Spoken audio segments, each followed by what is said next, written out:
And Jaron disappeared. What's up, prospecting buddies?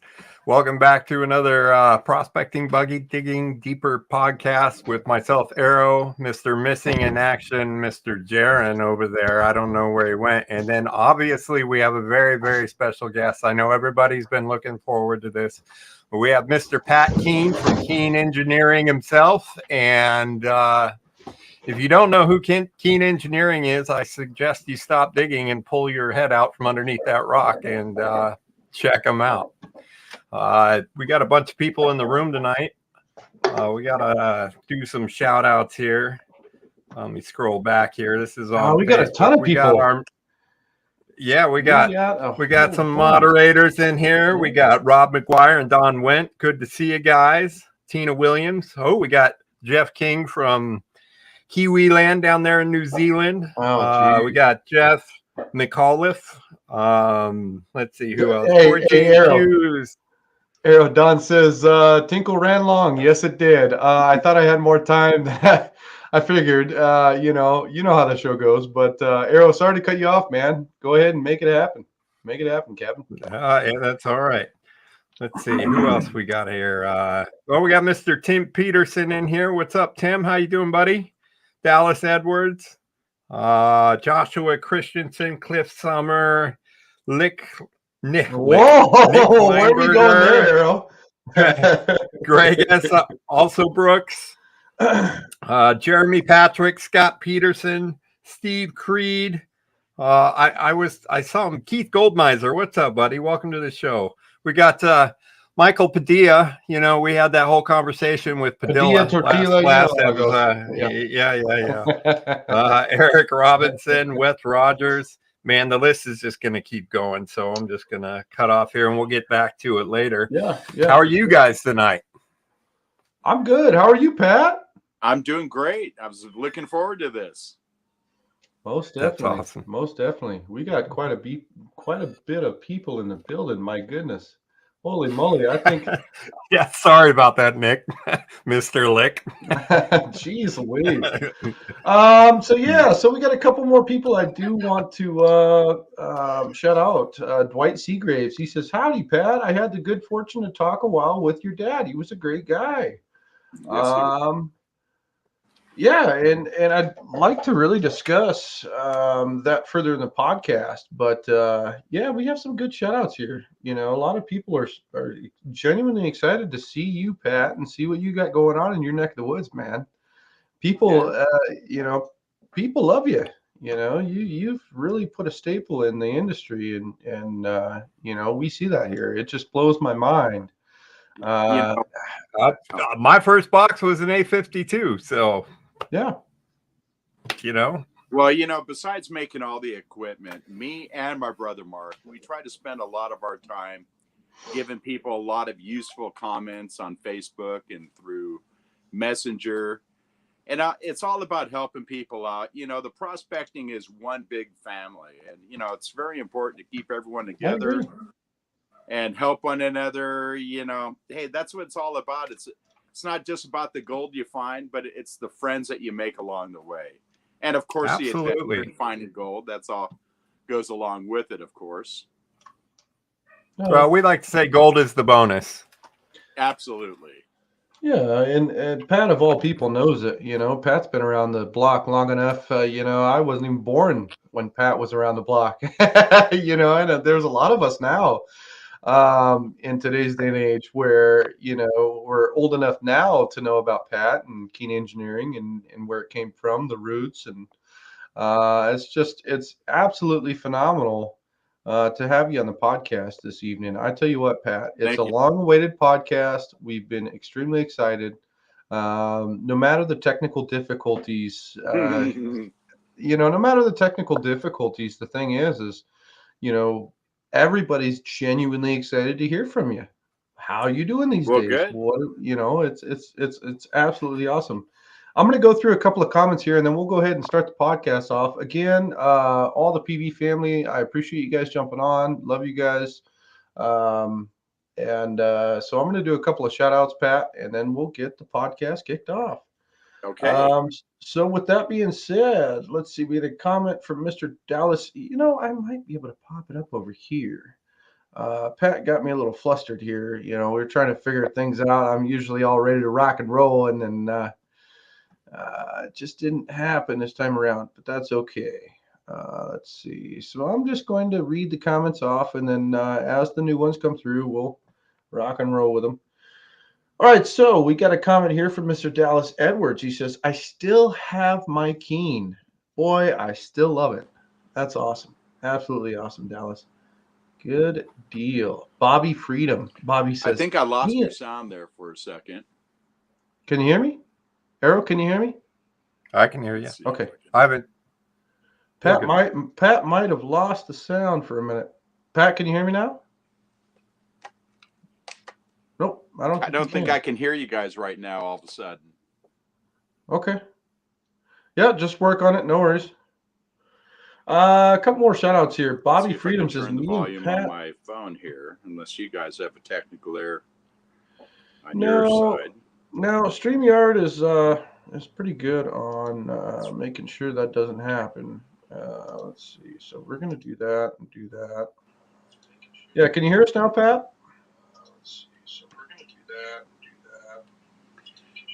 that. Can you hear me at least? Yeah, I could hear you, Pat. Okay, that's good. Can you hear me at least? Yeah, I can hear you, Pat. Yeah, I had to turn it on my cell phone to make it work. Oh, no worries, no worries. So we'll have a little bit of delay. No worries. A couple more shout outs. Bobby Freedom says, me and Pat right around the same age. What else we got here? Okay, can you hear me now? Yeah, we could hear you. You're good. Okay, good. Yep. No worries. All right, so let's go ahead and kick off the podcast. We had a little bit of technical issues, but things happen. Bobby Freedom says the Keene Magic Fingers are one of the best tools in your pack. That's awesome. Thanks, Bobby. I appreciate that. Thank you, Bobby. So with that being said, so let's go ahead and kick off the podcast. First and foremost, Mr. Pat, how the hell did you get into the industry? Obviously, your dad played a big part, and it's been many years, but what made a big enough impact from your father to actually keep you continuing in the tradition? From when I was a small child, we used to go mining all the time, and my dad was also real big into mining. And I was dragged along as a little kid. And I really enjoyed it. I enjoyed going up to Downeyville. I enjoyed going to the Merced River, Piru Creek, East Fork of San Gabriel, places out in the desert. And I just kind of fell into it. And, when I was probably 5 or 6 years old, I used to go into the shop with my dad every weekend and work with him. And then when I was in junior high, I would leave school and go work for a few hours. I was trying to save up enough money to get a vehicle and meet some chicks and, Just trying to do the life, right? Yeah. But I was always interested in it. I started dredging at about 5 years old. And Wow. and me and my brother, we always worked together as a team, and we get along great, which is wonderful. And That's rare. With brothers, Pat, it's rare. And me and my brother, we just kind of always had a knack for gold, even to the point where my dad would kick us out of our spots and pull in the bigger dredge and clean up. But, hey, that's all part of it. You know what I mean? At one time, I was a fetch boy, and then soon I learned, and I had my own equipment, and just kind of follow along and learn everything I could. And then when I was in high school, I kind of pretty much knew the direction I wanted to go. So when I got out of high school, I went to college to learn geology. Wow. And, I had a couple of great experiences when I was young. I spent 6 months in Honduras as a mining consultant. I set up a 300-ton-an-hour operation. And I was down there working with the Honduran army and working for these group of Mormons that were missionaries down there. And we had one of our Nessies, a bucket wheel cutterhead. We had one of the Goldfields, Alaskan 250. And of course, your main pieces of equipment, which would be like a bulldozer, excavator, loader. And just through all of that, No. We got to back up, Pat. That you just gave me and all the viewers here the most exciting, absolutely abundant knowledge on getting into where you're at these days. I mean, let's back up just a second. How the hell did you manage to get over to Honduras and actually go and do that? Was that part of the education that you were receiving? No, it wasn't. I took a hiatus after I graduated from high school, and I went to this group of Mormon missionaries came into Keene Engineering. Right. They bought a Nessie. They bought a Goldfield 250, all the equipment. Right. And they went into partnership with the Honduran army. And they didn't know a lot about it. So I went down there and they asked you to go down there, Pat? they asked me to go down there. I worked on a flow chart with all the stuff that they would need. We put it together. Holy We loaded the crap. containers. We shipped stuff down there for a couple of months. Once everything was there, I flew down there and helped them set it up. How old were you? 18. You know, you think about it these days, the reality of it is an 18-year-old going through that much like fun, exciting, exhilarating stuff on their own. That's crazy. Yeah. And here we are talking about it. It was quite an experience, and Yeah. I almost got shot in one of the guards had saved my life when a guy had a gun to my head about to pull the trigger.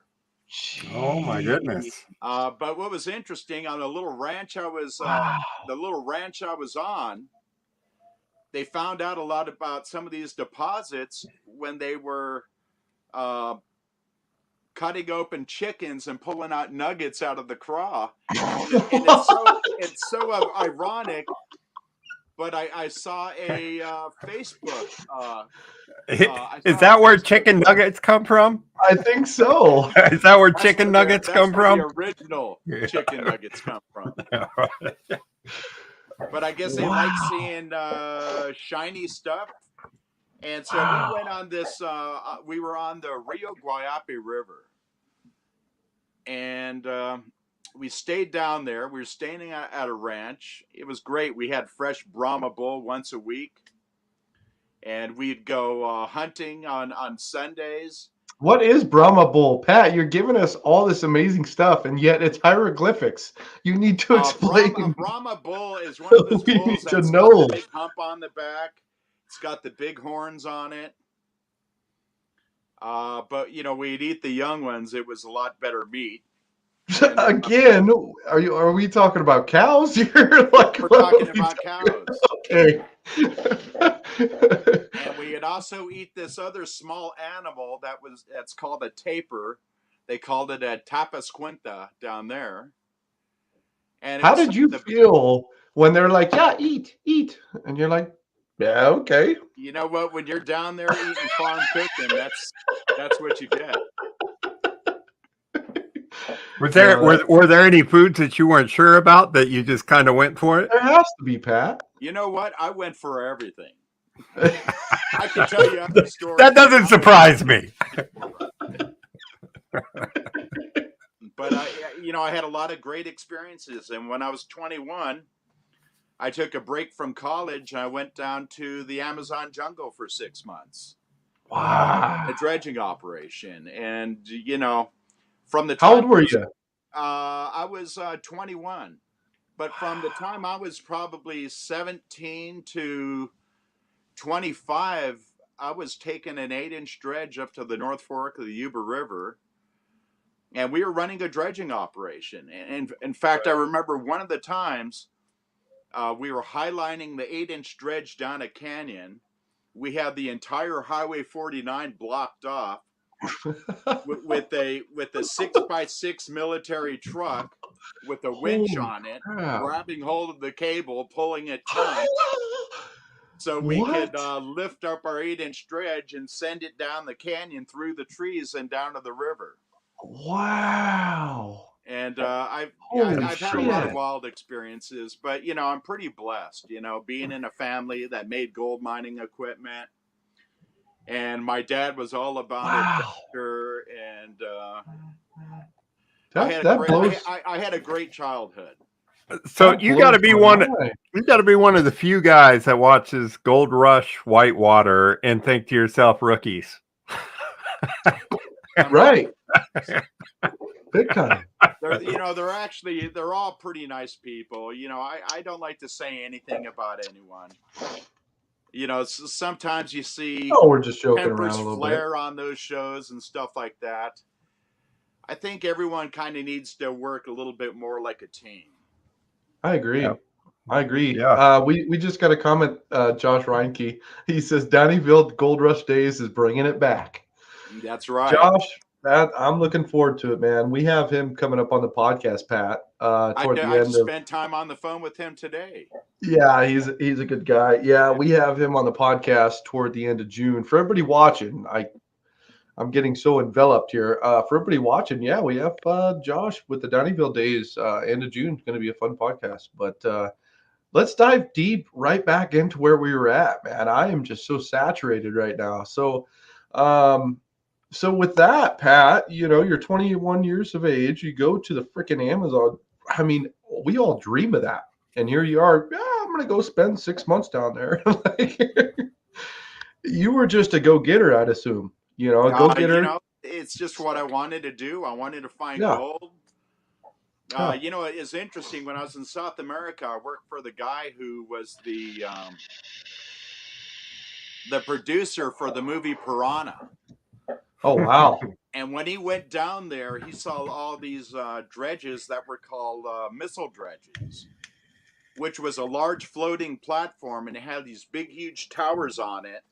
Right, They right. would drop these suction pipes down. Yeah, I remember. And connect them to a big gravel pump, a homemade gravel pump, made out of leaf springs and welding rod. Yeah. Oh, yeah. And strips of metal. And they were just sinking those damn things were pretty efficient. And then moving the pipe around because they had a Yeah. cage on the bottom of it as it's working its way down. But, still they never really got to the bottom because as they sucked all the sand away, you're left with all the rock on the very bottom. Yeah, what's left over. Yeah. And once I saw some of those old videos. Yeah, I saw some of those old videos and it blows your mind. Oh, yeah. Leaf springs, as everybody's watching, if you ever took a freaking grinder to a leaf spring, imagine the amount of tension. So for them to make something homemade, something like that to actually pull, they work pretty well. The old crappy VHS videos I watched. Once you prime the pump and the blades get the water and start slinging it out the discharge, it pulls in a pretty nasty vortex into the pump. It just entwines it through the veins of the impeller and shoots it right back out, rocks and everything. Yeah, yeah. But now the technology is a lot better where the gravel pumps are kind of like a segmented grapefruit where it's scalloped out. Yeah. And the impeller sits way back in it. And once these cups start spinning around, the open cups spin around this way, and the pump's primed, it moves solid rocks. Like if you have an 8-inch intake pump, it takes an 8-inch rock into it, doesn't even come in contact with the impeller. And spits it out like it's candy. It gets slung, caught in the vortex, and it shoots it right out. It's amazing. Yeah. It's actually scary. Fun. It's amazing, but it's scary. The amount of weight and force that's being, the centrifugal force that's being pulled through that, that's insane. But, technology has gotten there. And, if anybody's watching that actually wants to see something like that, jump over to YouTube. There's tons of videos out there nowadays. Back then you couldn't really find any videos with those earlier devices that they're trying to use. But there's a few different folks that still have all the old tapes that some people used and some people had that it's kind of still around there. You got to go to like Reddit, one of the websites that actually has a lot of the old footage of mining. But it's pretty impressive stuff. That's for sure. Yeah, I totally have to agree on that. I don't want to take up all the show talking about that. What else would you guys like to talk about? No, we have, it's 6:52. You figure we just got in. We're just getting everybody seasoned, right? We're just putting the salt and pepper on them right now, right? We got a couple more comments here. Josh, we can't, the funny thing, I love you, Josh. We can't spoil it. He says, we all want to know what new products are Keene developing now, sneak peek style. It's the beginning of the podcast. We have some absolutely insane stuff going on toward the mid and the end of the podcast. We're just cracking Pat open right now, right? everybody's just kind of figuring out what's going on with Pat, right? We can't give all the goodies just yet. I'm trying to keep through with the comments, but that's just not going to happen this evening. Whatever which is you guys actually want. awesome. So any of that old technology that you witnessed down there, did any of that give you inspiration to add ideas to spring some of the things that you guys built over the years? Absolutely. Like when I was Good down in question. South I like it. America, they were using a lot of mercury. And back then we were packing these riffles in these boxes with this stuff called Otinous Compound C, which was made by Shell Oil Company, which was 50% paraffin wax and petroleum jelly. And as the dredges suck up the material, it would carry it down through the box, almost like a laminar flow. But the diamonds and stuff that we were also looking for have a specific gravity of 3.5. So the diamonds would just drop down, hit the grease, and just burrow into it. Oh, geez. And then at the end of the day, we'd scoop out the grease. We put it in a screen press, press out the Oh, geez, what a painful ass process, man. And what we have left is the diamonds, but it wasn't good for the recovery. Right. But before that, they were using mercury tables, and they were using lye to keep the mercury plates clean. And when that lye would get into the water, it would turn it like a lime green. And you know that can't be good for the fish. No, probably not. So I tried to figure out a way. I had a hydromatic jig ship down there, and we had a sump for the end of the sluice box that we sent down there. And so we would take all the sand from the end of the sluice, drop it into the sump, and then from the sump, use a big diaphragm pump, and we'd pump it to the jig. And then the jig was getting too much water in it, so it was affecting the aqueous suspension. So so I took a soup can and made a little flapper valve inside of it, and like a reed valve and a whistle, we'd cut off the water flow and divert it off to the side, and that little reed through the can would capture all that material and drop it out through the bottom. Yeah, divert it. Right. To make a dewatering device. Right. Right. But, you know, the sump technology actually came out in the 50s that people don't realize about. And the first sumps were made by my grandfather when he had a 6-inch underwater dredge. You had the first mailbox style tube. And then after that, you had the subsurface where the underwater box would hang on the bottom of the flotation. And you had 2 long trays with these cone-shaped sumps on them. Yeah. And it would suck up that material and bring it up to a sluice box on the surface. Because everything underwater is 1/3 the gravity, so it's hard to get material, especially fine gold, to drop out of suspension because of the velocity. And underwater, you know, you got 19 specific gravity on the gold, and when it's underwater, that gravity is a lot less, and you still have to have enough energy to push out those rocks. And that's why the sump systems never really, or that's why an underwater box really never caught good gold until the sump system came into play. And then you could dial in the suction to create a positive or a neutral or a negative suspension layer. So you could actually pull the black sands and concentrations down into the sump through a classifier underneath the riffles, and then divert that up to a surface sluice box, where then you could control the gravity a little bit more. You had a lot more gravity helping you. And going through some of the early stages of the triple sluice designs. Right. We have a couple comments here, Pat. I'd love to say real quick. We got one that says acidic lie. I think when we were talking about the Yeah, lie's very acidic. Yep.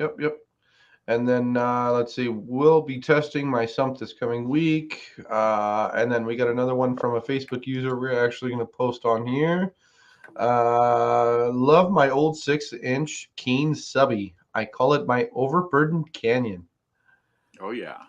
Absolutely awesome. For those that are watching real quick, just for everybody watching that wants to have their name displayed on here, StreamYard, you just approve it on your phone, desktop, whatever the case may be. And when we do post live comments like this, that you guys get your name displayed. If you guys aren't worried about it, then no big deal. But just letting everybody know. We have another one here. Let's see. Oh, that's funny. Yeah, well, it'd probably work 100 times better. He says, you guys think a new Keene sluice would outperform my DIY wooden sluice I made from the trash that I correctly named the loser? I would bet money night and day the A52S is going to absolutely obstruct whatever pieces of wood you can put together. And I know exactly who actually put that on there. That's what's funny about it. Jonathan, yeah, A52S is going to absolutely take care of any problems you have. Let's see. We got another one. Golden Monkey Prospecting. He says, I would love to hear the story about the first Keene dredge being designed, marketed, and customers' feedback. That was actual, if I remember right, that's your father's father. My grandfather. Exactly. Yeah, So my let's go ahead and speak grandfather on that a was little bit. Yeah. my grandfather was a geologist and a graduate from the Colorado School of Mines as a mining engineer. That's where And my daughter graduated. he used some of GE's first patents on Venturis to create the first dredge, just using it for a different application. And he was experimenting down here and also up in Northern California, and especially up on the North Fork of the Yuba, where back in those days they were just picking up gold off the bedrock. That's crazy. In fact, he had vials like the big Alka-Seltzer jars that are like 5-6 inches, Right.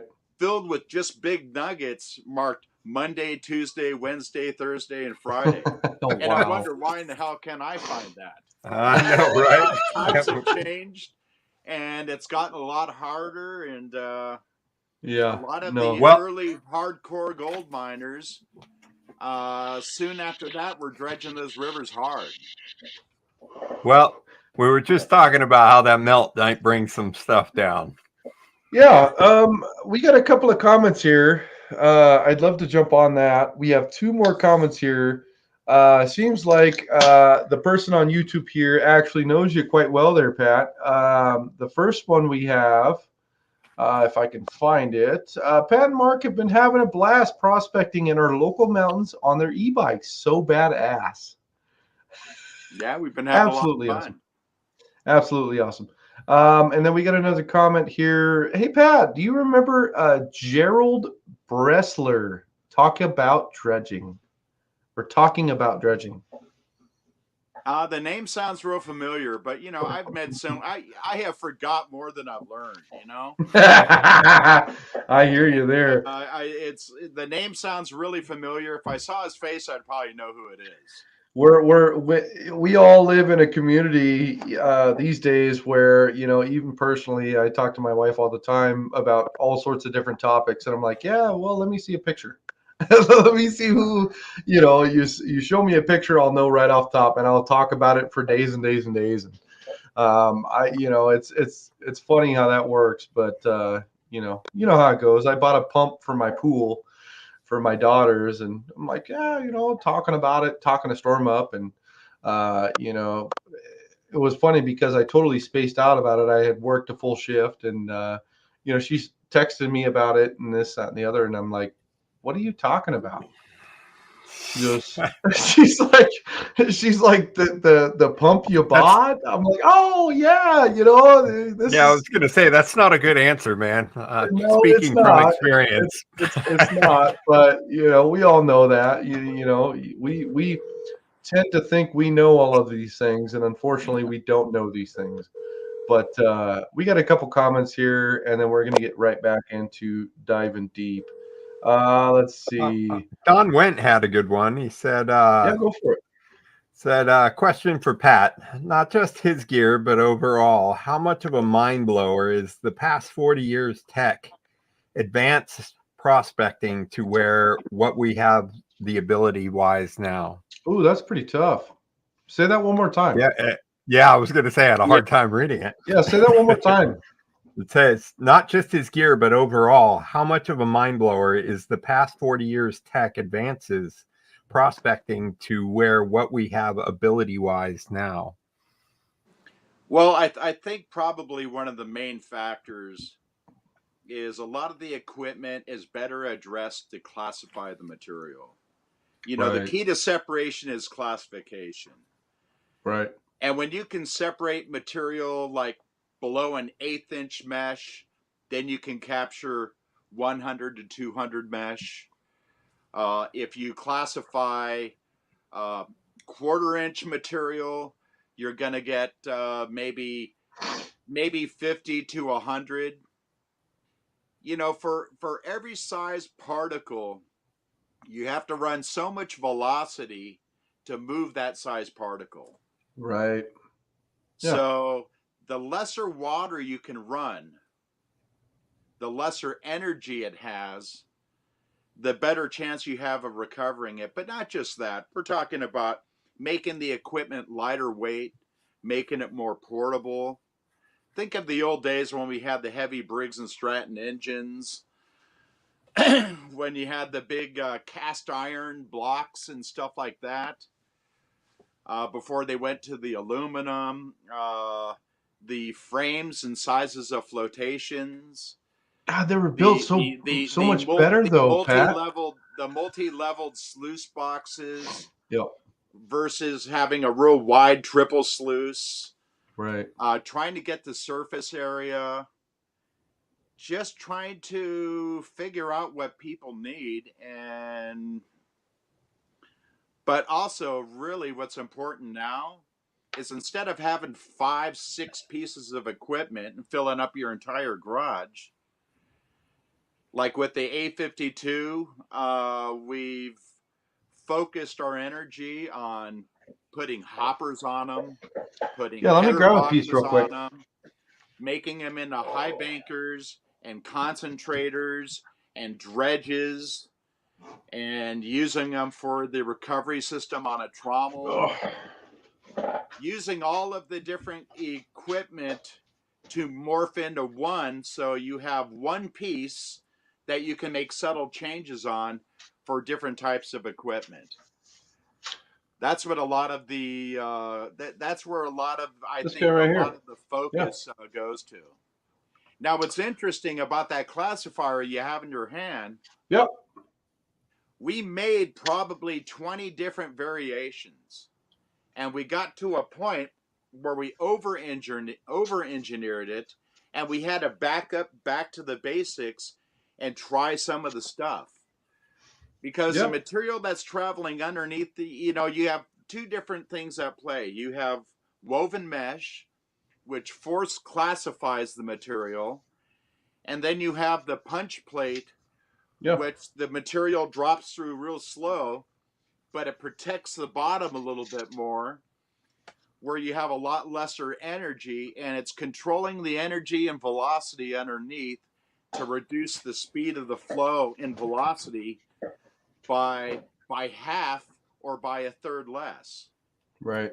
Wow. And when you can classify the material and drop it underneath the punch plate or a woven mesh, once you get that material below that subterranean layer, you can control the speed and velocity with a finer size, with a smaller size material, and get a lot better recovery. Better Like recovery. I see some of these guys using these other rubber riffles, and you get a lot of chaos in the box. But if they just put even a classifier over it, or a punch plate, or woven mesh material, or whatever, you're going to reduce the velocity underneath and give an area for the gold to drop out.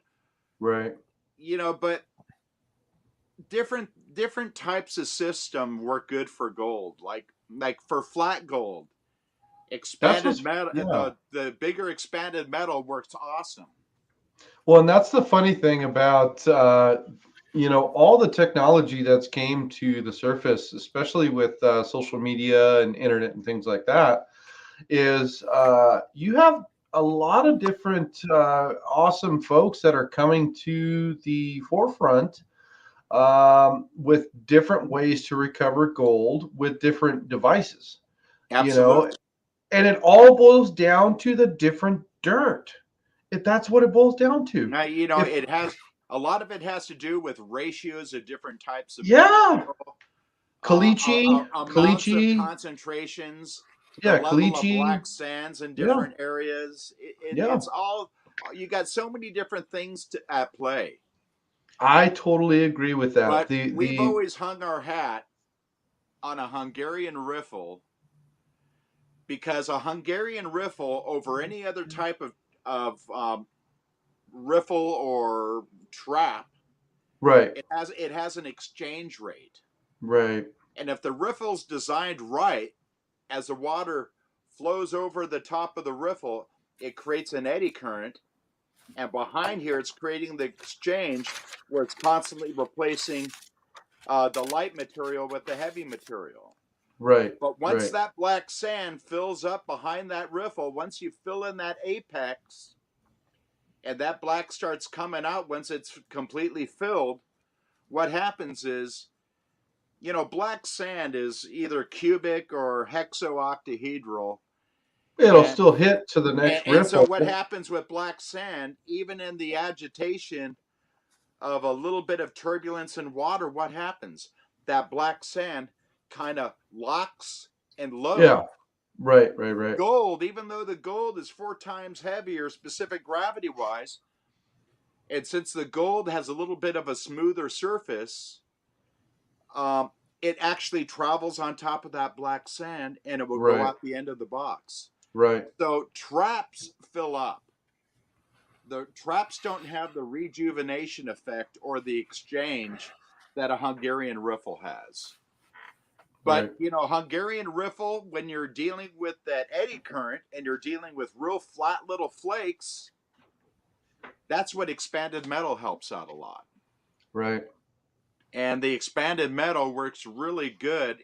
And miner's moss works great. But if you use miner's moss in low velocity, the light material will fill in the miner's moss as well as the heavy material. Yeah, with miner's moss, the funny thing about that is, if you get in today's day and age with miner's moss, it's a pain in the ass from start to finish. It works really good for the beginning of a banker. It works really good for specific applications. It works good for a dredge or a high bank. Dread, But yeah, a sluice exactly. box, I'd never use miner's moss. Right. The thing is with miner's moss, it's a pain in the ass. Regardless, when you're cleaning it out, it's a pain in the butt. This, that, and the other.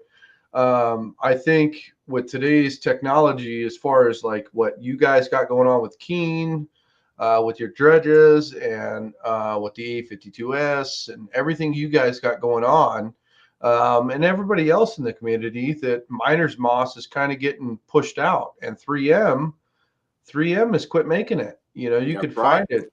You can find it here and there, but it's one of those things that's just not going to be it will be non-existent in the next 10 to 15 years. No, because the Chinese are making it now.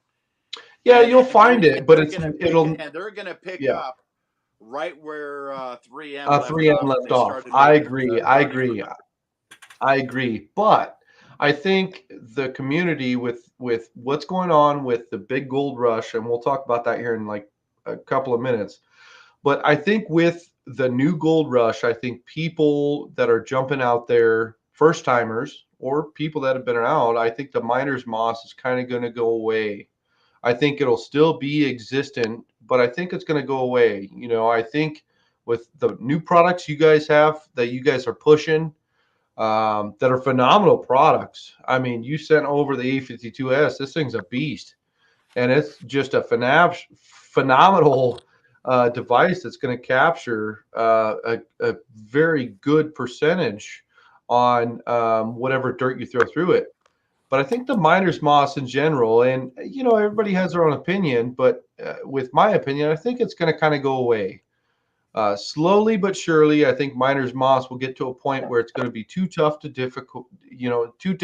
deal with, and it'll go from there. But as far as all the products that are available right now, I mean, obviously, it's going to take over what miner moss has done for centuries, for years.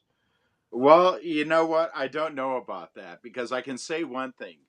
The more black sand you can trap, the better gold recovery you're going to get as well.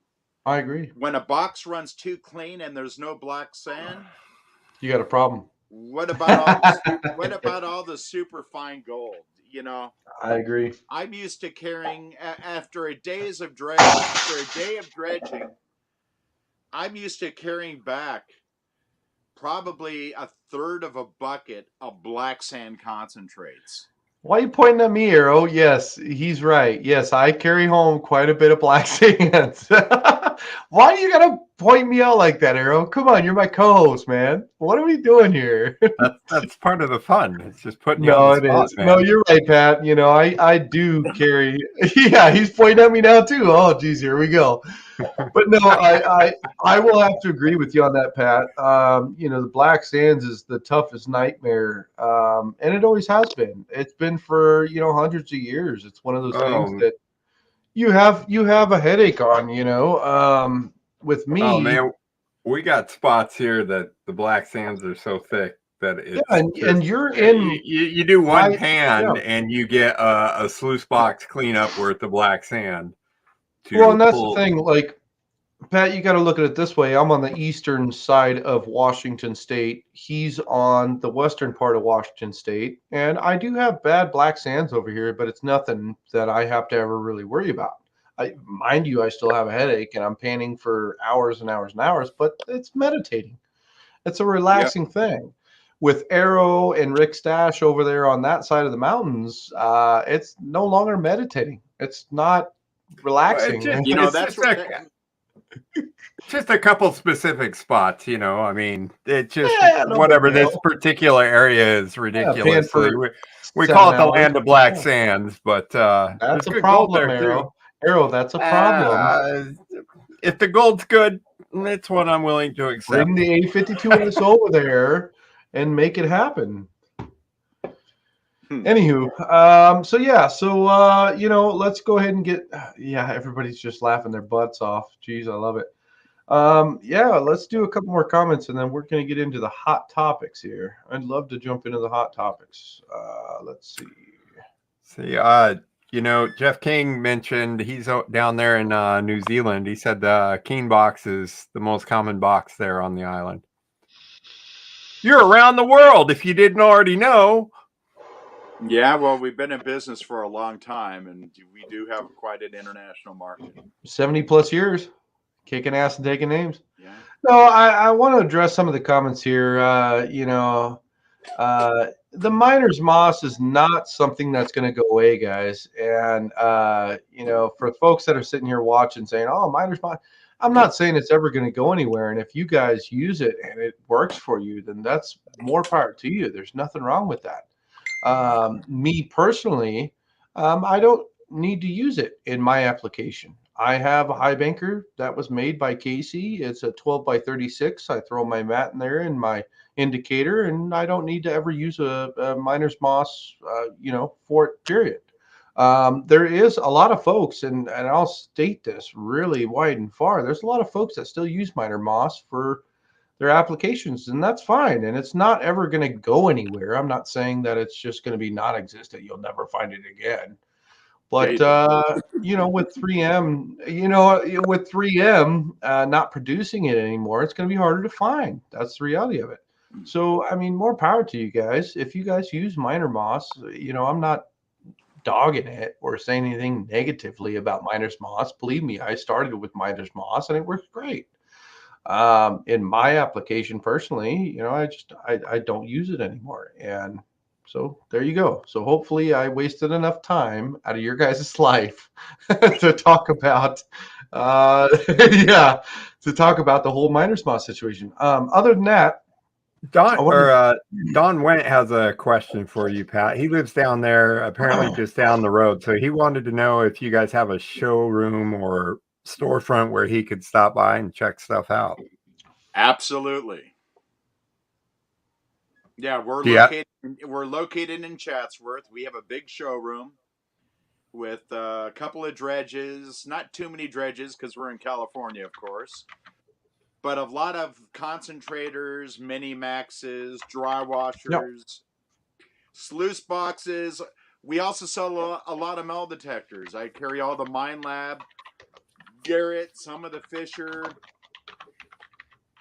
We've been a big seller of detectors for a long time as well, and we got books and crevice tools, a lot of different things. It's a pretty interesting thing, and if he's lucky, I'll take him into the factory, give him a tour around, and he can see all of our CNC machine working, plastic injection, our water jet, and all the other neat tools that we have. Oh, you got a lot of toys. Well, I was going to say, in fact, I actually have a banner here for the folks that actually want to get down over to Keene. I would love for some of the PB fam to get over there. With that being said, bam, there's the address. Yeah. There it is. Let's make it happen. You You guys want to get over there and make something happen and give Pat a hard time? Say, hey, I watched the PB podcast and I'm going to give Pat a hard time. In fact, we might give something to you. Anywho, with that being said, let's get into some more of the harder topics here. So Pat, with that being said, I wanted to talk about a little bit more about you and your father. When things were decided to get you into the business and you being full time and things like that. Around what age would you say that you decided, hey, you know what, I got to take this over, I got to make things happen? Around what age were you, and how do you feel about it? Well, for the last probably 20, or I would say for probably the last 30 years, me and Mark have been kind of running things. But you know what? My dad was always there with an iron fist and ruling over us. And you know what? I can say thank God he was tough on me and my brother, because it could have been easy that we turned out to be fuck ups. But we really enjoyed it and we had a lot of respect. I've always learned that having respect for older people. I never thought that I knew too much. Me and my brother, we've always been pretty humble and pretty much put ourselves on the level with everyone else. For us, it's about making friends and having fun, creating enjoying our prospecting family. All my best friends, all the people that I hang with, they're all gold miners, and that's kind of just the language I speak, and the kind of people and the interest in the things that I enjoy in life. And that's the people you need to have around in your life to Yeah, but bring closest to you. After school, I used to work for like 3 hours and get a ride home from my dad. I remember sitting on his lap as I was driving to North Hollywood on weekends. Wow. Going to our first location, which was in North Hollywood, which was pre-72. And Jeez Louise. I worked on the weekends. I never got into sports. I was always into diving, treasure hunting, gold mining, rock collecting, lapidary stuff. The fucking Just all the quintessential things that are, childhood, Arrow. all the Yeah, things yeah, that are I kind know. of associated. I mean, if you saw just the rock cutting equipment I have, because my whole life I've brought rocks home. Yeah. My landscaping, a lot of my walls have rocks in them, crystals, and you know what? Yeah. My wife loves the same shit. Even though she doesn't go gold mining with me because I don't spend the time with her, I'm all about going mining. I don't take days off. I don't take days to rest. When I'm up in the mountains, it's gung ho from the moment I get there He to says it's goggle. I love the moment I leave. it. It's all about finding the gold. No, that's freaking awesome. And you got to push yourself. But the Well, adventure no. that you get and the natural high that you get, and also sometimes at night with a couple of alcoholic drinks, that's all part of it. Yeah, that's a funny thing. We talk about our 9-day road trip, the PB road trip that we took last year, Pat. And it's funny, we keep bringing it up every podcast. And quite honestly, I don't care if people are sick of hearing it because me personally, I love the hell out of it. Yeah, We had Rob McGuire, my one of my go-to men, just like Arrow, one of my best friends I hold near to my heart. You're talking about a couple of guys, right, Pat? We're talking about Rob that came from Ohio, got on a train for 2 or 3 days on a train to come over for this road trip. yeah, Arrow has never met me before. And he's like, yeah, I'll drive 5 hours away from his place to come over and let's do this 9-day road trip. We learned more about ourselves in this 9-day road trip than we have learned about anything. And the bond that we have created is a bond that you will never, ever be able to get other than spending that time with those people. that's right. It's huge. It's Yeah. huge. Arrow, he is such a funky character with his little pompadour and his but that's the It thing, just like you does just it. I don't wear a pompadour. It just says, "Hey, here I am." I'm well, like, like okay. you said, Pat, the memories and being involved with the friends, that's what it's about. Gold's always been a bonus in our life. We went down to Boise, Idaho with a good friend of ours, Sergio, and I'm a redhead. I'm Irish. Like I burn. I don't tan. I burn. And yeah, you burn, right? And you know how it is 3 days into burning. Like you're like, I'm not gonna burn anymore. Like I Yeah. will protect every piece of skin I have to not burn, right? And we went out to Sergio's claim, and he good area, beautiful gold, beautiful area. It's a placer claim that he owns, and we had a lot of fun, tons of fun, and I had mosquito bites from my head to my feet, and just burned up. And if you look at some of the pictures we have in the Prospecting Buddy family, I have a shirt covering my neck and my face. I have this pant leg, I think, or whatever it was, but I was still out there because the love of gold is there and it'll always be there. The love for your friends and the love for gold, you can't buy that. It's not Exactly. something you could, you know what I mean? And And you know what? When you're doing an adventure yeah, and you're doing it with your good friends, it's just like a bond that's everlasting. yeah, and it'll never be broken. And that's our 9-day road trip. Like I said, it just we can touch on that subject every single time with that same exact topic. Is Arrow sleeping 90% of the time because he needs He's to sleep. lying. It was just driving. It was just during the driving. Come on now. And we had Rob just, ooh, oh, wow, never, oh, look at that. And the funny thing is, Rob is in Ohio, so he's never seen a whole lot of mountains and forestry and stuff like that, Pat. So for him, it was an ooh and ah every 2 minutes, and it just was so wholesome. Because I'm Yeah. driving my truck like it's no big deal through all these mountain passes and stuff, and he's just Rob's fallen in love with it, and it's a bond Yeah. that can never be broken. That's for sure. And you got to break for gravels. Yeah, I You see totally agree. gravel cuts. I break for gravels. Perfect. That's what it It's kind of was. funny. Yep. I go up to Downeyville once a year for 2 weeks, sometimes longer. And just before you get up into Downeyville, this area called Goodyear Bar, there's a road cut. The road is cut through the side of the hill, and you see a cut of an old ancient tertiary channel. And I've been looking at this one spot, I think, my entire life. And I had a friend who just purchased a bunch of land up there.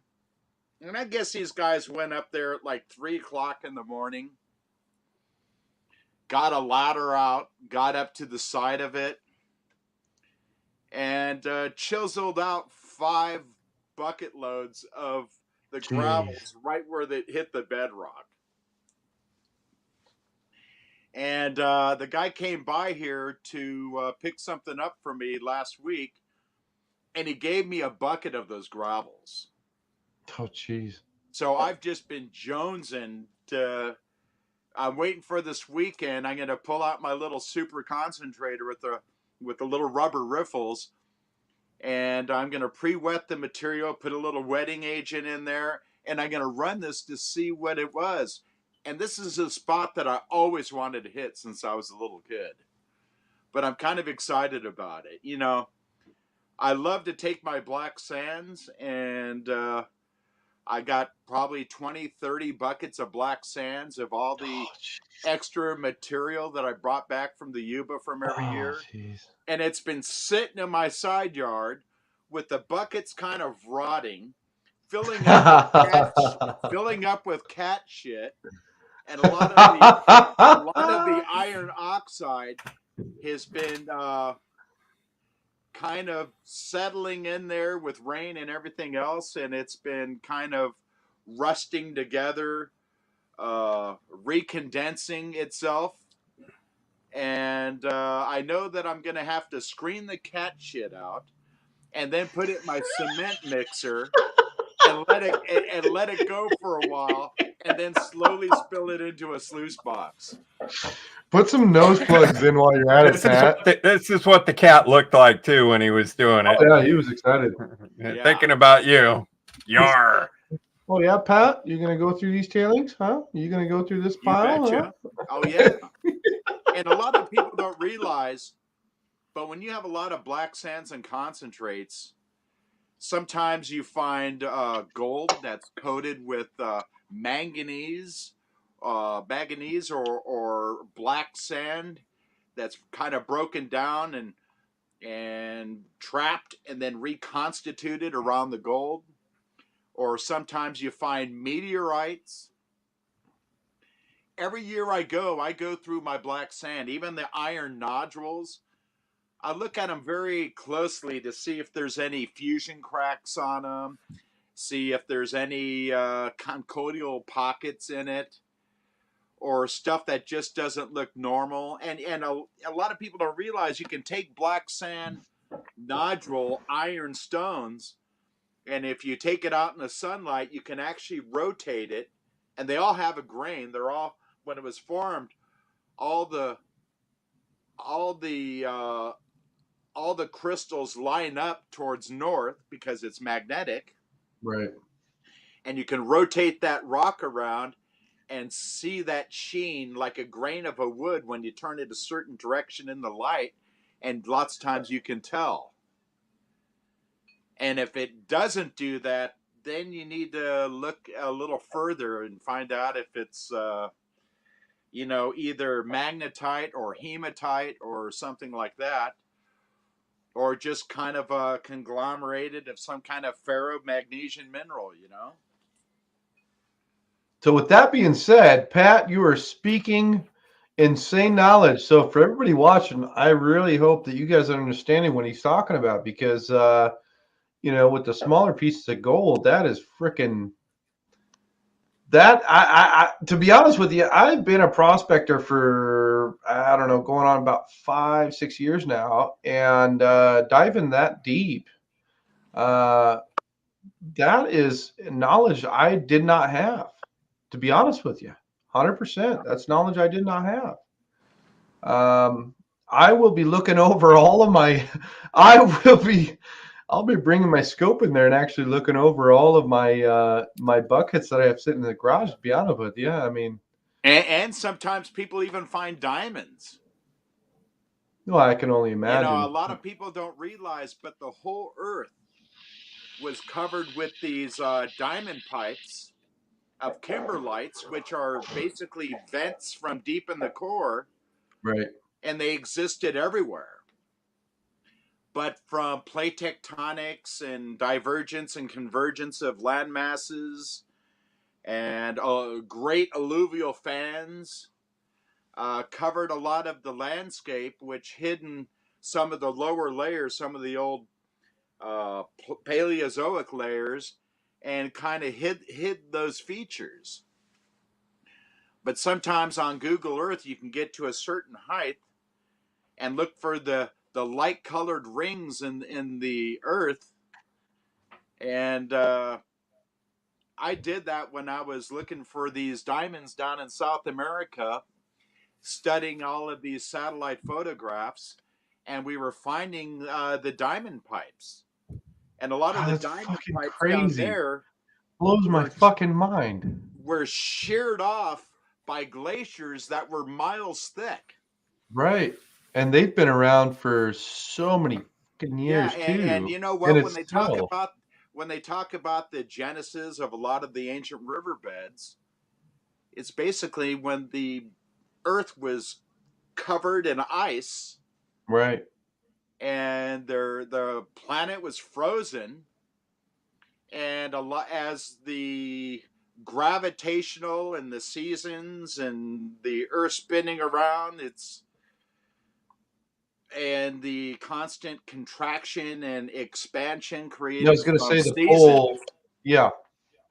the magnetic from the poles would create these ice to shift northernly or southerly, Yep. and that all of this mountains that were trapped in the ice basically just got sheared off and caught underneath the ice plates where it would work back and forth and create what's called glacial till. And then when the climate started to change and things got warmer, that these big ice sheets would carry all these rocks and gravels that got rounded in the glacial till and would rest up along mountains, rest down into faults, uh, Yeah, and the goalies. and then Yeah. after that, with all the volcanic activity from the, in our case, the Circum Pacific Fire Belt, Right. all these volcanoes started lifting up a lot of this stuff and displacing it, and lava flowing over it. Then it would stop. Gravels would wash down because of water and gravity. More lava would go over. What's interesting with like the Ruby mine, imagine 13 layers of riverbed rock, lava, riverbed rock, lava. And these guys are going underground in the Ruby mine, just finding these massive nuggets. I think it was called Jeez. from the Magnia flow. Uh, and that stuff is probably, to me, one of the most interesting things there is. The genesis of these deposits, how these deposits came to be, how And stuff and and they're eroded finding down, them. And they're finding them. drainage in areas, carrying it down to, Right. from the brooks to the creeks to the streams to the rivers and eventually the ocean. Ah, that's so crazy. And the thing that blows my mind is today they're finding them. Yeah, They're understanding those layers after millions and millions and millions of years. that's They're right. understanding it. Yeah, Well, that's kind of what they're doing up on Blewett a little bit. I think they're tunneling. They're looking for the ancient gravels that are basically concrete river gravels now, and then they tunnel down where the old timers missed. And just a few years ago, they came out with some 13-ounce nuggets, big boys. Yeah, and hey, now they have That's remote crazy. sensing. Remote sensing where they could pick up the volatilization of these different minerals and these different deposits, and then use a mass spectrometer to look at this in a combination of ultraviolet and radar and different frequencies even Yeah. to determine these different locations. And that's how they're finding oil. That's Yeah, how the they're different finding, pockets. Right. that's how Right. they're finding these mineralized pockets. And, also the radar. Yeah, it's pretty crazy the technology that's out there. We got a couple comments here. The Facebook user says, I want to punch through the caliche layers in the Gold Basin district in AZ. Let's see. Another Facebook user says, you see a bunch of volcanic river channel here in Pollock. Pines, it caps the ancient American River. We got another one here. I found this 7-foot tall white quartz boulder in VT and climbed over it. Let's see here. Oh, we got a funny one, and then we're gonna go on a 5-minute break real quick. We got a good 5-minute break coming up. We got another comment here that says, "Oh my gosh, you guys are talking about my yard." We're talking smack about gold. We're just getting into the deep of it. That's for sure. Let's see. I thought I was going to talk about products tonight too. Yeah, well, I figure we were Well, going to get there somewhere, right? I mean, the funny thing is, the Prospecting Buddy Digging Deeper podcast, you just never know where it's going to go. It's live, Well, yeah, right? and you know what? Everyone's hungry. Everyone's hungry to learn how to find Yes. more gold. Yes. We need what to look for. Yeah. What equipment to use. But you know what? I don't always just push equipment on people or trying to say my stuff is better, okay? The value of that is experience and helping people and teaching people so they can go out and find more gold. And that's what you guys are about. Big time. Absolutely. Big time. Well, and you need a big buddy list too. I know. Well, that's the thing is we just expanded out. We got a website. We're trying to, just like you said, Pat, we don't want to push anything on anybody. We want it to be fun, enjoyable. Bring your family in. You know what I mean? And you know this, Pat. You've been around the block for so many years. You're like, what's the point of pushing it out to people? They're going to enjoy it regardless. So what's the point of pushing it or forcing it on somebody? Just let them enjoy it. Hey, I got a good product. Come over here. Yeah, but check it out. What? If we don't teach the young people, prospecting is going to die. If we don't big time teach our kids the value of going out there and getting away from all these videos and games and technology. And iPads and get them actually doing something physical. Yeah, I agree. I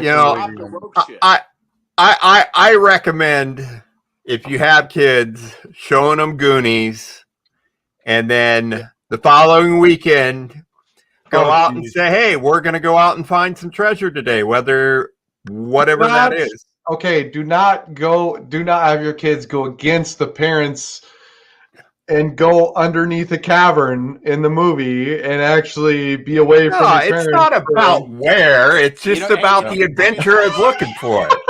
If you're going to take the young kids out for their first time, you better make damn sure they find some gold. And if they don't, they're not coming home. You're salting pans for sure. You better keep a gold bag on reserve. Oh, jeez, Louise. Yeah. Right? Yeah. Take notes, guys. If you're taking the kids out and they've never been, bring some gold to salt the pans. Oh, yeah, bring some dirt. No, so with that being said, everybody, the second half of the podcast, we're going to start talking about stuff that's going on in the Keene engineering prospect of things.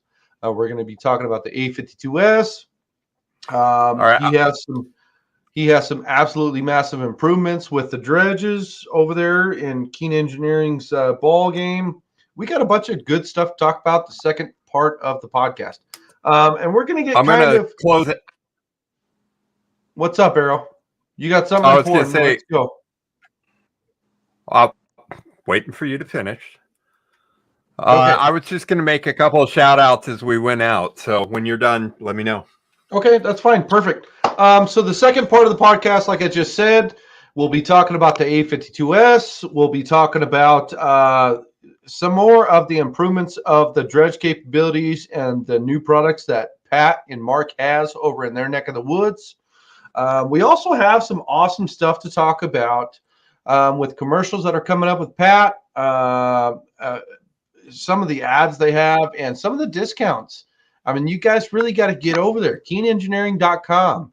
Go on YouTube. We actually have a link that I'm going to post on the second part of the podcast. You guys got to get over there. I'm telling you. They got some phenomenal stuff. Come on down. Come on down. Yeah, they got some phenomenal stuff going on. So with that being said, let's go ahead and take our 5-minute break real quick, and then we'll come back, and we're actually going to stop bumping our gums and just getting so enveloped with the stuff we love and actually talk about some good products. We're going to talk about the modern day gold rush. Pat has a lot of information on the modern day gold rush. So make sure you guys stay tuned. 5-minute break. Go use the bathroom, grab yourself a beverage, whatever the case may be. It does not matter. But make sure your butt is right back here. 5 minutes. Let's do it to it. Just make sure you're back in time.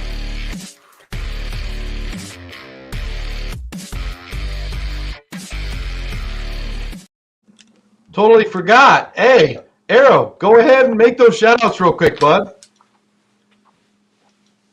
Right. So I just had a couple of people I noticed that were popping in and out of the show. We had Kenny Winokur. He wanted everybody to know he's Eagle Eye Prospector on YouTube. So everybody go over there, check it out. Goldhound Eek popped in. That's cool. Check them out. Paul Jarvis from Adventures in Gold Prospecting. He's about to hit a large number on his page. So go help him total that out, and maybe he'll give something away. We also had Josh Ranke in and making all sorts of comments. Mr. Ranke in the building. All right. So with that being said, guys, you should probably check him out. And then Kayla Johansson was in. So thanks for watching. Yeah. Talk to you in a minute. Do it to it. Yeah. I'll tell you what, get over to Paul. Paul is doing some phenomenal things over there. Just like Arrow said, man, Paul is kicking ass and taking names. Paul's in the building, as you could see. We had a couple other really phenomenal freaking people in here. So awesome. Good stuff. So with that being said, Arrow, I appreciate you actually giving those shout outs, man. I really do. Yeah, I totally spaced it. So I appreciate that. With that being said, let's go take a piss. Let's go take a shit. Let's grab something to drink. Let's grab something to eat. And we'll come back for the 5-minute break. See you guys. Whoop, whoop.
All right, everybody. Welcome back to the show. I hope everybody was able to grab something to drink, use the restroom, whatever the case may be. With that being said, for folks that are just now tuning in, we got Mr. Pat Keene from Keene Engineering in the building. Myself, Jaron Colnane, and co-host Errol Bremer. So let's do it. We got the second part of the podcast. It's going to be a lot of fun. So with I that can't hear being you guys all of a sudden. Uh-oh. Click some more buttons, Pat. Let's make it happen. I don't know if my microphone is on. Can you guys hear me? I can hear Yes, you. sir. Because I don't hear you at all right now. Uh-oh. Oh, well, that's probably better for you.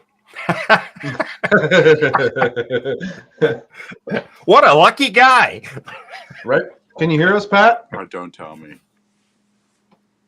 We can hear you. The deep state is blocking me. I know, right? That's how the world works.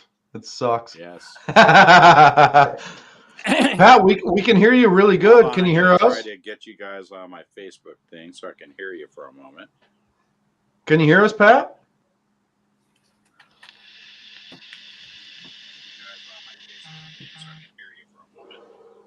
Can you hear us, Pat? Yeah, through my phone. Oh, jeez. Uh-oh. Uh-oh. I think it'll come on here in a second, huh? Yeah, through my phone. Oh, jeez. Uh-oh. Uh-oh. I think it'll come on here in a second, huh? I hope it does. With a long delay. We can hear you, Pat. So why don't... Uh-oh. We can hear you, Pat. Okay, good. So why don't... All right, so we're going to go ahead and go on the Facebook user says, pull your finger off the mic. Facebook user says, pull your finger off the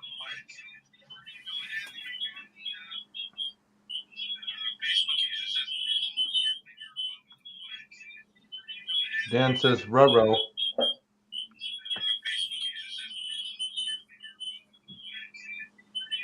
Dan says, ruh-roh.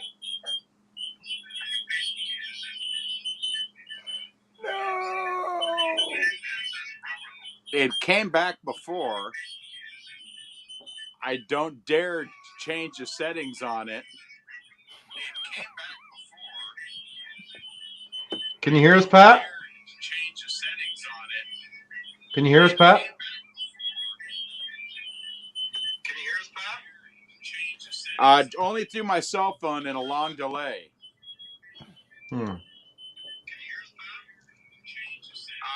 Okay.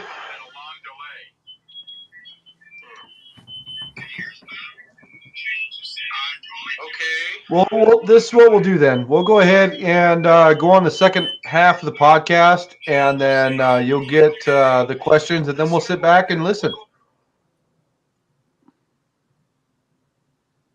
I'm going to try calling you with my phone. Yeah, that's fine.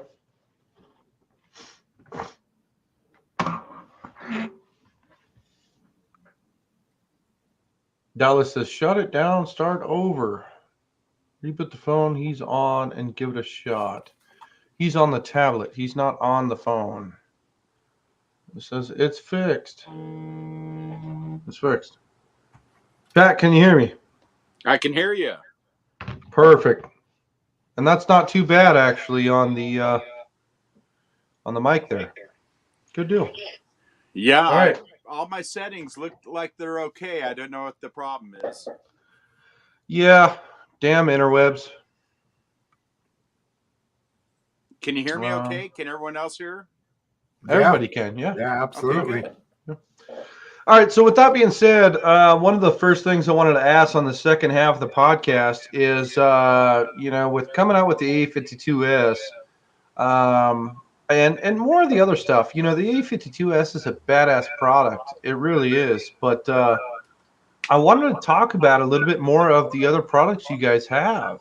I mean, the new products you guys are coming out with and things like that. I said, the A52 is badass, and we'll talk about it here in a second. But you guys got some really cool, groundbreaking freaking stuff that's out on the market right now.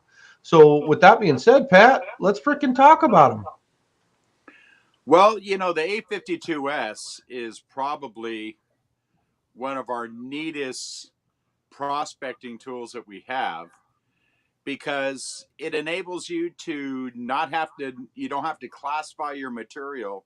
You know, I used to sit next to the stream, and I used to sit there and shake down 10, 15, 20 buckets. And after 20 buckets, my back is already twinging. Cooked. So the idea of running the material through the sluice without classifying is a game changer in my Right. book. Also, we came up with our own design of folding legs that telescope, and the leg brackets that we made. They're made out of right here. heavy duty metal, and it's got a pin on it that you can pull out and put into different positions and lock the legs in, and it makes it real sturdy and it makes it real stable. So the sluice doesn't actually wiggle or move as you're feeding material into it. Mm-hmm. And having the ability of setting up a sluice in the stream when you have a lot of water flow, where you don't have to collect a whole bunch of rocks and make a big wide trough to divert that water flow to get enough energy into it, makes a big deal. It really does. And sometimes when I have huge rocks that I'm feeding out of a bucket and there's just simply not enough water energy, I can put my hand on the rock and just wing them out the end of the sluice, or push them along, get them started so the water current will help it move. But it's amazing on how the gravity or the flow underneath the screen is such a lower velocity. Yeah. And it enables for you to get super good recovery. In fact, I'm still finding most of my gold on the indicator rubber piece that's in a flare of our sluice. I'm able to capture a good amount of that. And when we did it, we made 8 vials. Each vial had so much gold in it. And right here. when we, exactly, you see a lot of your flakes ending up there and they're not even moving. Yeah. And so you got to see the flare size. The new sluice design of the combination of all the stuff that we did a bunch of testing on this. In fact, I think we have 8 different videos on YouTube that we did.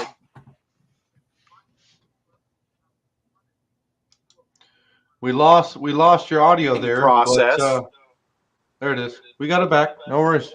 Keep going there, Pat. Okay, we wanted people to see the testing process and all the changes and all the variations, because you know everyone has their own idea. Yeah. But once we can start incorporating the grizzly bars and the punch plate in combination to the woven mesh wire, we just nailed it by test number 8. And we're talking about this right here. Yes, exactly. Yeah. Talking about that good stuff right there. And that you can put over any riffle system in an A52. Yeah. And it's going to work dynamite. Yep. Yeah. And we perfected that, and also things like the Minimax. Yeah. Making a really small, compact little unit that's heavy duty enough to operate and not shimmer and move when you're feeding material to it. And we knew with all the things that were going on with a lot of the regulations on using gasoline motored equipment. Yeah. We knew that was a step that they were going towards. And it's not about the gasoline motor on the dredge or anything else. They just wanted to try to cut out mining. And that's why the Sierra Club, along with a congressman from Santa Monica who does absolutely nothing about anything, Yep. Oh yeah. decide to help push through legislation some of these changes to Yeah. direct the Department of Fish and Game, which turned into the Department of Fish and Wildlife. They were just looking at a way of slowing down mining. Or trying to delete it in full. Unfortunately. Yeah, they would like to Well, get rid of mining, and I really can't understand because we have inalienable rights that were given to us by our Constitution. And under the 1872 mining laws, they can't take that away. But what they did is they arbitrarily and capriciously tried to shut us down and through the water boards. Well, and they're In still fact, trying to. well, in fact, just well, today, I was reading where the Supreme Court of the United States shot down Biden's bill where he was trying to affect regulations on wetlands, where they talked about any pools of water, any Yeah. rainwater, any soggy areas, where they could try to throw all these regulations at people. And I guess the Supreme Court thought it was unjust. But that's not that's enough of that. I got something here that I printed out. So you can take Yeah, we actually. a mini max and you can convert that into a bigger high banker where you have a lot more stream flow or a lot more flow using two pumps. Right. Let me see here. Yeah, where you can use two pumps. Well, here we are. Yep. And I think you might have shown some of this, but you can use it with a gasoline operated pump, or you can use it with or Yeah, I got a link. water pumps. Yeah, I actually got a link here for folks to be able to watch. It's the A52S sluice conversions. Yes. And it's really awesome. I got a banner here I'm going to put on the bottom. It's going to be a little bit to type into, but I'll put it in the comments as well. You guys just click on that link. Yeah, And you but guys you know, can see just the versatility of Yeah. taking one piece of equipment Yeah. and with small, inexpensive modifications, you can Yeah. turn it into so many different devices. Yeah, we got a link here. We got a couple good comments here I'd like to actually discuss, Pat. So let me see. We got to go. We got a lot of comments here, so I'm going to run through just a couple of them real quick. Let's see. The leg setup is awesome. As a river sluice, I haven't found a better sluice. Yeah. Let's see. I got a bunch of these here. Let's see. Facebook. I may just have to retire the A51 and upgrade. Definitely. Definitely. Oh, we got a ton of these here, but But you know what? yeah, All the designs that we come up with are real unique designs. We're not copying anyone's stuff. We're actually going out there and we're putting our own engineering and ingenuity into building our own stuff yeah, and trying to and you know what? One thing about us, which differs us from any other company, is we listen to people, figure out what they need, listen to people's ideas, try to incorporate, you know, everything with our sluice. You know, I had a bunch of guys from the East Fork of San Gabriel. I had guys up north that I was sending all my prototype screens to and letting them try it out and getting their input from it.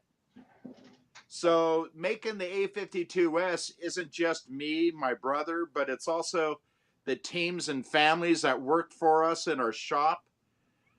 Some of these guys are brilliant fabricators that helped us come up with some of these designs, along with our own ideas and concepts. But a lot of customers saying, hey, I don't like this. Why don't you change that around? right. but it's just a conglomeration of everything kind of coming together Right. to build what we have nowadays. And, you know, we had a lot of people coming to us and they wanted a trommel. And so we started looking at everything that was out there in the field and came up with some of our own ideas with the plastic ends of the barrels. And we make our own molds at Keene, so we're very adverse in changing and making all of our own stuff. Right. I mean, we can American make made. drawings on SolidWorks, Yeah. and then we can do a 3D modeling, Yeah. and then go to either our water jet or our CNC mill or lathe, and we can make a lot of this parts off of stuff that we see on the computer, and that's how we designed our water motor. Right.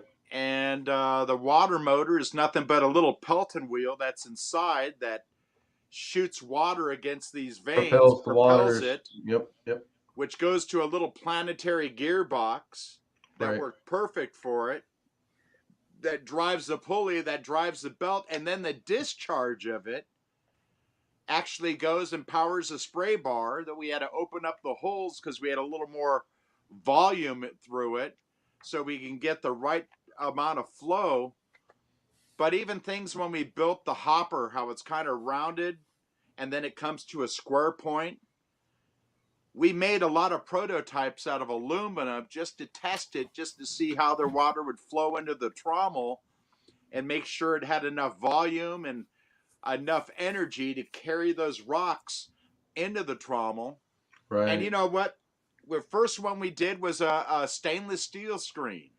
Jeez, heavy as But shit. the stainless steel screens just clang and make all kinds of noise. Yeah, yeah. When I'm running our trommel, we were running our trommel right next to a hiking trail, and nobody could hear us. Nobody could hear the water Really? pumps. Really? They couldn't even hear the gravel and tumbling through the drum Yeah. because of the aluminum punch plate. Ah, no And we shit. can change that out. Wow. But we also made it where you can change different screens in it for different classifications for bringing it to your sluice. Right. I have one at the shop, a rolled screen, which is an 1/8 inch, 1/4 inch, 3/8 inch, 1/2 inch. And the next one I want to make one that is a 20 mesh. So I could just do black sands to help drop out the iron. The iron, yeah. You know, when black The sand heavier. breaks Yeah. up, it's typically, it will fall through a 20, and only a percentage of it will fall through a 30. Because of its structure size as it starts to break down. But you get black sand that's a lot finer. But the more you can classify your material and process that material by classifying it, now you're running a given size into your sluice box, and that's how you achieve better water recovery too. Oh, big time. That you run larger material, you have to run a lot more water flow, a higher water flow, where if you're using a smaller material, you can tame down that flow and run a lot less volume and velocity. Yeah, I think it also deals with the type of material you're running. I got a guy. Absolutely. I got a guy, a good friend of mine, one of my best friends actually, Stephen Bertrand. Shout out to you, big dog. He's over in Arizona. He's running caliche. He's running clay balls. Yeah. And he has the most minimalistic water flow for his setup. And because he's classifying. Correct. He's breaking down those clay balls so quickly and so efficiently to where his capture rate is, I'm not going to say 100% because everybody's like, oh, it never is. But his capture rate is so up there. It might be fantastic, but something that I have to say. Guess what he's running though, Pat? Guess what he's running though? What? Your equipment. Oh, okay. But when people talk, you know, we never talk about what percentage that you can capture. Your capture Because rate, that's right? all bullshit. It depends. I'll have to say it depends. Hold on. It depends on the water flow. Yep. The water viscosity. There's a lot of factors. There's a lot of factors. Yeah, I'll agree the on type that. of material, the ratios of Yeah. different types of Yeah. material. I agree 100% on that. Broken up rock or whether it's stream bed channel material. Yep. Or just no, I dry agree. overburden. I agree. When someone angles and flow and everything, everything is completely different. How fast you feed, and it depends on the operator. I agree. And the operator being able to visually see things, make changes on the fly, make adjustments. Yeah. To try to maximize his recovery with whatever equipment he's using, right? Right. Well, and the thing is what he's running is a really awesome old piece of your equipment, and he has a research system going. And what he does is he has a 500, I think it's 500 gallon. Arrows at 500 or 1,000. It's a big tote in the back of his truck, right? Oh yeah, he's got one of those big caged water totes. Yeah, he has a ton of water, but what he does with this research system, which is patent pending, is a filtration process all the way around back to where the material is running through. I think I've seen pictures of that stuff. Pat, you better. You need to go and see what he is doing, Pat. We even shared it. You ever see the guy in the desert that has like 4 or 5 different plastic tubs? Yeah, that's him. That's him, man. Right? That's our guy. That's Stephen Bertrand. Yeah, that is awesome. Isn't it? Yeah. Because so he's taken the ability dude's a badass to run instead of large settling ponds, very a small, bunch of smaller settling ponds, and stage them. Yep. Where he could filter out the water cleaner and cleaner and cleaner. Dude's and another a badass. thing that works good is the stuff called Claygon. Right. Yeah, I have some of that. Which is a certain type of polymer that's biodegradable that allows you to mix it in with the water, which helps settle and drop out the silt out of the water. Yeah, we saw amazing. That. I put a couple drops of that in our water jet machine. Yeah. Where we're finding super high concentrations of silt. I could drop some of that in that water machine with that cloudy water, and you can actually watch it like an inversion layer, dropping it. It just collects clear and then water, drops. Yeah. Yeah, Stephen uses something in his nothing else.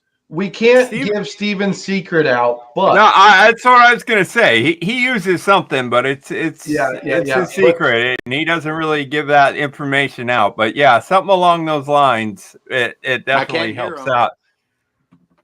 Yeah, Arrow says something along those lines. We can't give that away for the viewers watching, but yeah, he uses an absolutely phenomenal product that you guys have made. It's actually a really older one, but it works so well for him. And it has never, we've talked to him about different mats and different this and that in the community. And Steven's an old bird. If it works, it works. Leave it be. Don't mess with it, man. And that's how Steven there's something to say for those old timers. They have a ton of experience. And when I was growing up, I would hang on the coattails of these old miners and learn everything I could. And as well as reading a lot of the Wilcott series of a lot of the mining engineering books. Some of that information is phenomenal. Yeah, I agree. I agree big time. The thing that I love the most about the industry is you have folks that will back a product that works for them. Yeah. That's the material they're running. And if it works for them and their capture rate is where they want it to be, all is well. That's what I love about the industry.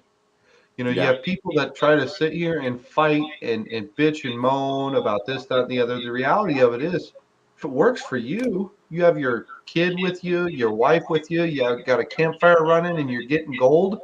Who gives a shit? Hey, you know what? If you're satisfied with what you got and it works good for your application, then more power to you. Exactly. So to end out the podcast this evening, I don't want to take too much more of your time, Pat. With that being said, I got to ask some sticky questions. Downeyville days, you going to get your ass over there or what? I'm gonna try.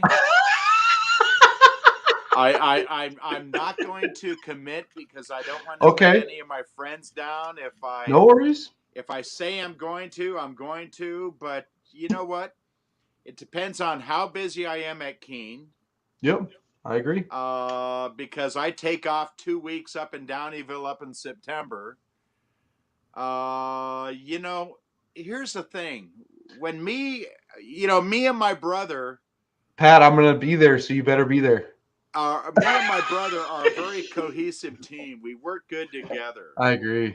Yep. When Mark's not there, I'm shitting my pants. Okay? And it's vice versa. Yeah. We both have certain qualities. My brother's more of a techie than me. Yeah. We're both involved in everything, but where it becomes difficult is when we're bombarded and we don't have anyone else to help. Like sometimes I've had 2-3 phone calls at once. That's too much to handle. And you know what? It just adds to the stress, and then I get pissed off. And then you're just done with it. And I'm going, I don't know if you can hear me, but Josh Renke says he'll pay for your room if you come down. I'll say it. Pat, so Josh Reinke just said, I'm going to reiterate because only Pat can hear me. So, Pat, not only is my dumbass going to be there, Arrow will be there, and Josh says he'll pay for your room. If you know, hey, I'll find someone to camp out. I know people that have houses there that I can beg and grovel to stay in. Yeah, no worries. If I can, I will. No, if you can make it, that'd be awesome. I just might surprise a couple of friends up there. You know, it's funny going up to Downeyville. My family has gone up to Downeyville for 75 years in a row. So you have to be there then. Never missing a year. So you have to be there then, Pat. Yeah, so a lot of the store owners, all the people that work in the courthouse, all the restaurant owners, bar owners, all the people that live in there in the town, those people are my family. That's badass. So that means you those have people. to. So, Pat, I will be down there for Downeyville days. I don't know how I made that happen, but I made it happen. And I tell you what, if you could at least carve out maybe a day, just get down there for a few hours. I might just shoot up there for the weekend, fly in, get a rental car, shoot up. If you can get up there, I think it'd be a lot of fun. We could do some videos for the folks that are on tonight and for the folks that are, in the community. I think it'd be a lot of fun. Just have some fun, sit around the campfire and bullshit a little bit. Yeah, I just got to keep all the people off my claim is the problem. Well, you already have to stand there with a rifle guarding my spots. Jaron gets to go to my claim. Everybody else, no. Hey, I'd have other choice words. He's like, you know what? I'm actually going to cock it, and when Jaron gets there, he's not getting on my claim. Yeah. No, if you could make it, that'd be awesome. There's a ton of fun folks here that, it's absolutely insane how many comments we have wanting to see how Pat's doing. Especially with what you guys got going on the YouTube and all the rest of the internet. Yeah, you know what? What I'm trying to do right now is I'm trying to focus on my health. Yeah. so I can hike further. That's why I bought a e-bike. Yeah. I need to lose 20, 30, 40, 50 pounds. Sounds like me. But I'll tell you one thing. I got a new dog. My other dog, my big American Bulldog passed away, which I had for 10 years. And I knew he would Bless his only soul. last for 10 years. Yeah. And now I got a Queensland healer, a blue Wow. healer. And he is the most awesome dog. I call him Velcro dog. Smart too. Now I finally got a dog Healers I are can take up to the extremely river. smart. Yeah. They're a very smart dog. Yeah. But it requires me to go on these long mile walks 2-3 times a day on the weekends, and at least after work, a mile walk, and that's if I don't go bike riding. He will force your ass, Pat. So you better be going to every single walk that he wants to get on. I have 'Cause, to. yeah, Otherwise, force you. he gets these zoomies. He runs around the house back and Yeah. forth at full speed. Oh yeah, blue healers. They're full of energy. I got a little Oh, yeah. Keyshawn. And Keyshawn is a mix between what are those big furry dogs from the old Vikings way back in the day? They had these big. It wasn't quite Siberian Husky, but it Yeah. was something close to that. And a Keyshawn is mixed in between a wild and domestic dog, and Yeah. he's the exact same way. If I don't let Yeah. him out in my backyard and walk around the block 2-3 times with him, he's just going and just nonstop. And Yeah, he starts my dog is 5 months old, and he's already like 30 pounds. same. And he has Yep. long legs. He's probably going to get to he was the biggest of the litter, and he'll probably get about 60 pounds. Jeez. And he has a German Shepherd head, spots on one side and stripes on the other. You will have no problem losing that weight this summer. Yeah. So with that being said, everybody watching, let's pray that Pat Keene gets over to the Downeyville days. I will be over there myself. Yeah. Hopefully Arrow gets over there. I can probably force Arrow to get over to Downeyville days. Right on, Arrow. But I think it's going to be a lot of fun. Downeyville days is going to be fun. We're going to promote it in toward the end of June. We got a lot of fun folks going over there. It's going to be the show. It's going to be August Yeah, 10th through August 13th. So Okay. if you guys are in the neighborhood, swing on by. Yeah, August. I'll go ahead and rephrase. So August 10th. I don't see the dates here on my end, Arrow. So August 10th, and what was the other date? It's August 10th through the 13th. So Okay, I do believe that's a Friday, Saturday, Sunday. Yeah, that's perfect. You guys need to get over there. We can probably kidnap Pat Keene, get him over to the Downeyville days for probably a weekend. If not, no worries. His schedule's pretty busy. If I come, I'll bring out my bug out mining bag. There you go. So if you Nice. gotta leave quick, and there you go. Exactly. Hey, Jaron, we got one question. We need to know what his best find was and the biggest nugget he ever found. Oh, geez, yeah, that's Pat. That's one of the famous questions with the Digging Deeper podcast. So unfortunately, I do have to ask you just 2 more questions, and then we'll let you go. First and foremost, what has been your biggest find you have ever found as far as a nugget goes? Well, I found a few big ones. Don't put us to shame, Pat. Just give us a good one, and that's all. 2.7 pennyweight. Wow. Or I'm sorry, 2.7 ounce. When I was 14 years old, and it looked 2.7 pennyweight is still fine with me. Shark's tooth. 2.7 pennyweight is still like big, dude.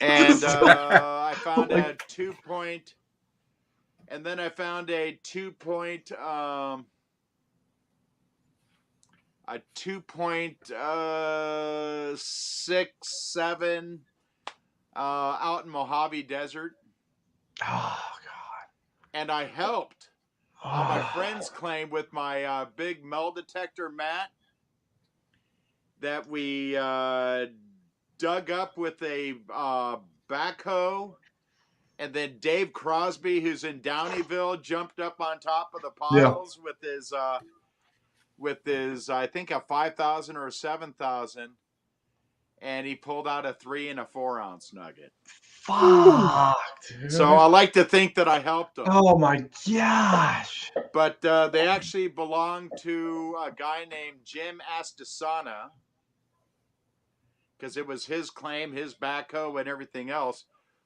But I ended up buying those pieces off him. I was gonna say, you see something that big, you're like, oh, you know what? Can I buy those from you? Yeah, So, I had a little part of it, but Dave Crosby was the real winner on that one. Jeez. And he's up in Downeyville, and you'll meet him. He's one hell of a prospector. Downeyville days, right, Pat? Get your Yeah. ass over there and have some fun, meet some good folks. I will be driving personally myself. All right. You get to meet me down in California. 13-hour drive.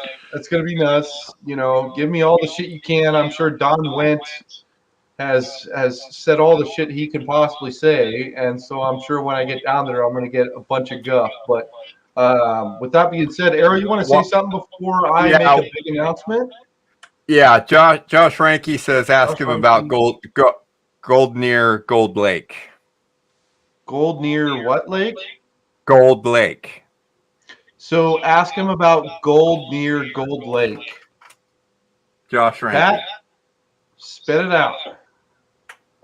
About Gold Lake? Yeah. Yep. What about it? I don't know.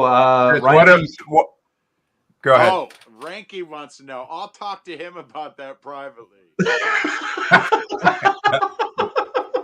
Well, folks, that just goes to show, Ranky, why do you call Pat? You got his personal cell.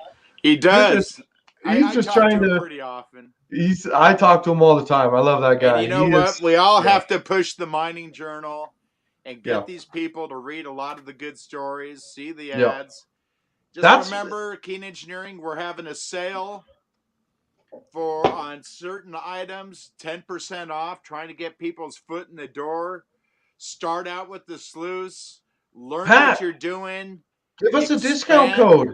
Give us a discount code. 10% off. Give us a discount code. Let the PV family know. Let's do it too. They don't have to. They just have to call, or they can see it on our internet. Boom. There you go. I will put the link up. At www.keene.com.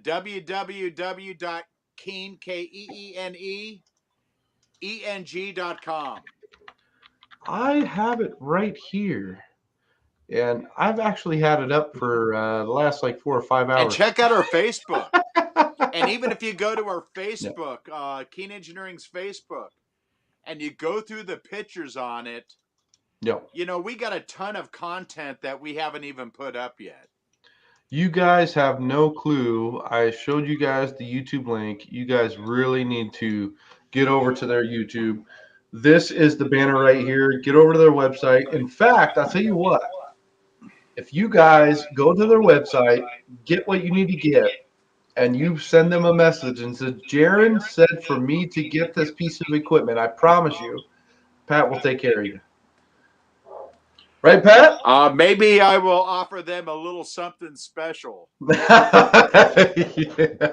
So with that being said, guys, one thing I wanted to say is Pat and Mark was generous enough to donate an A52S sluice. My headphones don't reach as far, but I will show you guys what we have for the PV giveaway. It's going to be the A52S sluice, and mind you, he sent over all the fixings. He sent over the legs. He sent over the flare. I mean, he sent over the whole package. But we want to make sure that the folks that actually do go into this giveaway are ready. And I don't know how you want to do the other little stuff that I sent. Yeah, no, we'll talk about that later. But we have an A52S sluice that he donated to the PB family for the PB family specifically to win. And what we're going to do is, specifically to win. It's the PB family. The PB family. Yeah. We just hit 7,000 members, Pat. That's incredible. 7,000. And we started the PB family less than 2 years ago. Wow. So it just goes to show that the family we have. Arrow, do you have something to say on that? I saw you do that little pompadour. That smirk? Yeah, that little pompadour smirk. What do we got, bud? Go for it. Spit it out. Little less than 3 years ago. Okay, less than 3 years. 2 years and some odd. Just being straightforward here. Yeah, Arrow's trying to be a little bit more like technical. Or I'm more of the dreamer. The way he's waving his arms, I thought he's trying to be a little flamboyant. I think he is. That goes with the pompadour. I'm just joking. But no, I appreciate you. Can give me the middle finger. That's fine. No, I appreciate you guys. Yeah, 7,000 members in under 2 years. Incredible. There's a reason why we have the members we have. You know, it's because we just want to see people succeed. We don't care to push stuff on you and make things happen in a unfortunate like space. Like, let's just, if you need this, you want this, it works for you, let's do it. Yeah, and my biggest suggestion is get off your ass, go into the mountains, get some exercise, and find some gold. Big time. An adventure in your life. Yeah, gold is always the bonus. So with that being said, get up and go. Yeah, with that being said, guys, I appreciate every single person jumping on here and watching on YouTube, watching on Facebook, whatever the case may be. I'm going to do a couple more shout outs real quick because I love you guys. Gold Monkey Prospecting, Joe Gill, One Day Off, Don Went. I mean, the folks that are on here is just unbelievable. The fact that the amount of love that's being shown with Pat Keene, 70 plus years in the industry. And this guy 73. 73 to be exact. The guy is freaking taking names and kicking ass, and he's still doing it. Just rocking the freaking mining community. So with that being said, we've been privileged as a PB family to have Pat on here. We've been privileged. Thank you very much. Seriously, it's my pleasure Pat, too, guys. I really appreciate both of you. Yeah. I appreciate you guys inviting me on board with the PB family. Yeah. And I want to be a part of your family too.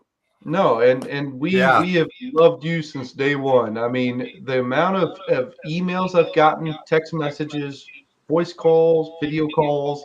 Is Pat going to be on? Yeah, Pat's going to be on. All right, well, I want to listen to what Pat has going on and what Pat, you know. Jaron, you'll have to relay this for me. Thank you. But, you know, if he ever wants to come on and make announcements or just wants to talk, when I have a drink or two. Please come on. But I don't drink during the week anymore. Only on the weekends a couple. First and foremost, for everybody watching, Pat says, hey, I don't have drinks on the weekend anymore. I got business. I drink on the weekend. And then Arrow said, if Pat, if you ever want to get on the podcast again, we'd love to have you. Anytime. You let me know. The PB family loves the hell out of you. And I'll be donating more stuff to you guys also. Absolutely awesome. Cool. You know, Thank you. The funny thing is, Pat, is most of the folks don't know that we get things donated to us, right? It gets sent to my house or Arrow's house, whatever the case may be. And I would love to keep those things and use them for myself, but I want to share that to the PB family. And we've done that since day one. Yeah. Anything that gets donated to us, we find a person that can actually genuinely enjoy it and use it and find gold and have fun with their kids. You know, whatever the case may be, it's always been a great experience. Always. Since day one. Absolutely. And that's what we'll continue to do. You know, and at the end of the day, what's the point of pushing something on someone that is not going to enjoy something if you're pushing it on them. Let them enjoy it. If they enjoy it, they enjoy it, and if not, so be it.